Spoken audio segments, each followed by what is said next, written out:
आगे बढ़ते हैं, रुक करते हैं अब अगली खबर का। डेल्टा कॉर्प को जीएसटी से टैक्स डिमांड का नोटिस मिला है।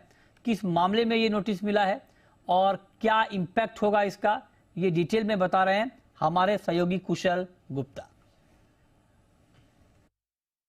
जी, तो डेल्टा कॉर्प को झटके पर झटके लग रहे हैं। पहले तो जिस तरह से जीएसटी काउंसिल का फैसला आता हुआ दिखा कि पूरी फेस वैल्यू पर 28% का टैक्स लगता हुआ दिखेगा। अब आप उसके बाद देखिए, यहाँ पर वीकेंड के दौरान बड़े नोटिस जारी हुए हैं जीएसटी डिपार्टमेंट की तरफ से। करीबन 17,000 करोड़ का टैक्स बकाया का नोटिस जो है डेल्टा कॉर्प को मिलते हुए दिखे, इंक्लूडिंग इट्स सब्सिडियरीज। अब आप देखिए यहाँ पर ये जो बकाया है, इसमें अगर भी ये बकाया नहीं चुकाया तो आगे चलकर शो कॉज नोटिस भी जारी किया जा सकता है। और साथ ही कंपनी की जो लीगल काउंसिल है, लेकिन इस पर उनका ये कहना है कि जो टैक्स मांग है वो अनुचित है और नियमों के खिलाफ है। तो ऑफकोर्स कंपनी जो है इस पर आगे कार्रवाई करेगी। जितने भी लीगल सपोर्ट उनको चाहिए वो अपनी तरफ से इस चीज़ को चैलेंज करते हुए नजर आएंगे। आपको बता दूं कि कैसीनो से करीबन कंपनी का 80% रेवेन्यू आता है और ये जो टैक्स लगाया गया है ये 1 जुलाई 2017 से लेकर मार्च 2022 के बीच ये जो टाइम फ्रेम है, इसमें इसके बीच खेले गए जो तमाम गेम्स हैं इनके,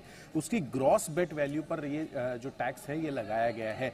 जबकि कंपनी की मैनेजमेंट का ये कहना था कि यहाँ पर वो जुलाई 2017 से ही जो टैक्स भर रही है 28% की दर से ही बढ़ रही है और ग्रॉस गेमिंग रेवेन्यू की हिसाब से ये टैक्स भरते हुए नजर आ रहे हैं। तो जाहिर सी बात है कि जो डिफरेंस है वो साफ तौर पर यहाँ पर ये जो अमाउंट है वो इस वजह से निकल कर आ रहा है। अब यही देखना है कि यहाँ पर 11 जुलाई को जीएसटी काउंसिल ने जो फैसला लिया था कि पूरी फेस वैल्यू पर 28% जीएसटी लगेगी, इस पर इन्होंने क्लैरिफिकेशन भी जारी किया था कि जीएसटी काउंसिल ने कहा था कि केवल एंट्री लेवल पर ही जीएसटी ये लगाया जाएगा।